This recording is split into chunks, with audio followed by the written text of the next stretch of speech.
हरियाणा विधानसभा चुनाव में भारतीय जनता पार्टी की कोशिश है कि परंपरा न टूटे, इतिहास कायम हो। परंपरा केंद्र व राज्य में एक ही दल अथवा गठबंधन की सरकार बनने की, इतिहास लगातार तीसरी बार राज्य की सत्ता पर काबिज होने का। यदि कामयाब होती है तो भाजपा के लिए हरियाणा अन्य राज्यों के चुनावी रण का प्रस्थान बिंदु सिद्ध होगा।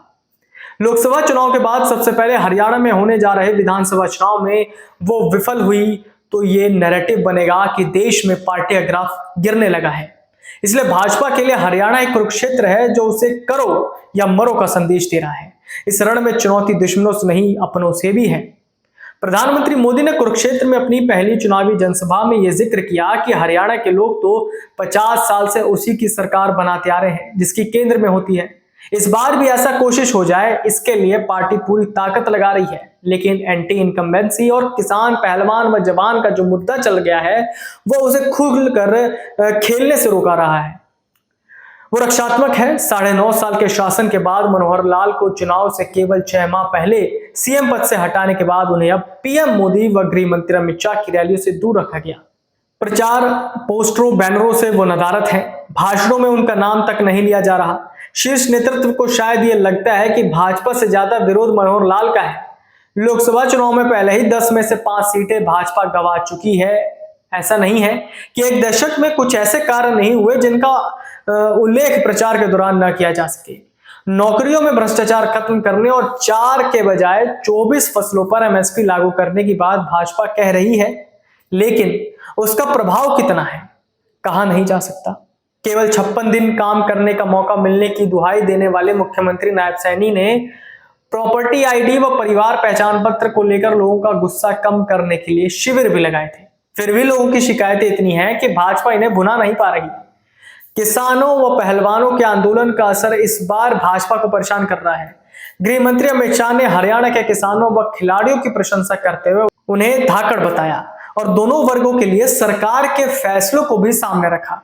अग्निवीर के मुद्दे ने लोकसभा चुनाव में नुकसान पहुंचाया था, इसलिए भाजपा ने अब अपने संकल्प पत्र में वादा किया कि हर अग्निवीर को सरकारी नौकरी दी जाएगी।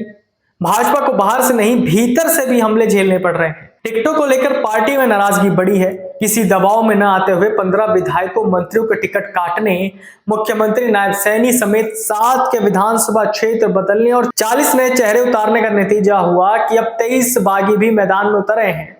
कई जगह वो पार्टी प्रत्याशियों का सिर दर्द बढ़ाएंगे। भाजपा की संस्कृति के विपरीत अब मुख्यमंत्री पद को लेकर खुलकर दावे शुरू हो चुके हैं। पूर्व मंत्री अनिल विज खुद को सबसे वरिष्ठ बताते हुए सरकार बनने पर मुखिया बनना चाहते हैं। वो कह चुके हैं कि यह दावा वो जरूर करेंगे। मनोहर के बाद नायब की सरकार बनने पर उनका मंत्री पद छिन गया था। टिकट बंटवारे में अपनी खूब चलाने के बाद अब केंद्रीय मंत्री राव इंद्रजीत सिंह भी मुख्यमंत्री बनने की इच्छा बेबाकी से व्यक्त कर रहे हैं। ऐसे में गृह मंत्री अमित शाह को भिवानी में मन से कहना पड़ा कि नायब सिंह सैनी ही मुख्यमंत्री रहेंगे। अभी तक भाजपा और कांग्रेस में सीधी टक्कर है। क्षेत्रीय दल जजपा इनेलो अस्तित्व की लड़ाई लड़ रहे हैं। आपकी स्थिति मुकाबले को त्रिकोणीय बनाने की नहीं है। बसपा चंद सीटों तक सीमित है। भाजपा किसी से गठबंधन में नहीं है, लेकिन सिरसा में उसने अपने प्रत्याशी को हरियाणा लोकहित पार्टी के उम्मीदवार गोपाल कांडा के समर्थन में बैठा दिया है। माना जा रहा है कि भाजपा चाहेगी कि उसकी कमजोर मानी जाने वाली सीटों पर बहुकोणीय मुकाबला हो, ताकि उसके खिलाफ जो वोट कांग्रेस को जाना है वो पट जाए। हलोपा के गोपाल कांडा ने एक चैनल से बातचीत में कहा कि उनकी पार्टी इनेलो व बसपा के समर्थन से तीसरी बार भाजपा सरकार बनेगी। इसकी काफी चर्चा है कि त्रिशंकु विधानसभा की स्थिति में भाजपा इन दलों संग सरकार बनाने की कोशिश में रहेगी। हरियाणा में हुए 13 विधानसभा चुनावों में केवल 3 ही बार भाजपा सत्ता में आई है। 2014 में मोदी लहर में 47 सीटों के साथ पूर्ण बहुमत की सरकार बनी। 2019 में 40 सीटें लेने के बाद जेजेपी के साथ मिलकर सरकार बनाई। उससे पूर्व 1996 में हरियाणा विकास पार्टी ने भाजपा के साथ गठबंधन की सरकार बनाई थी। 1977 में जनता पार्टी के सरकार में भाजपा का पूर्ववर्ती संगठन जनसंघ भी शामिल था। बैकवर्ड क्लास को भी लुभाने की कोशिश की जा रही है। हरियाणा में जाट 22% है, दलित 21%, ओबीसी 30%। वोट बैंक को निर्णायक माना जाता है। जाट वोट परंपरागत रूप से भाजपा के खिलाफ माने जाते रहे और इस बार किसान व पहलवान आंदोलन के असर से भाजपा को और नुकसान हो सकता है। इसलिए भाजपा का जोर ओबीसी मतदाताओं पर है। नायब सिंह सैनी खुद ओबीसी हैं। कांग्रेस ने हुड्डा व शैलजा दोनों की सीएम पद के लिए दावेदारी खुली रखी है। इसलिए हुड्डा के प्रभाव से जाट मतदाता और शैलजा की वजह से दलित वोट बैंक में ज्यादा हिस्सा झटकने की कोशिश उसकी है।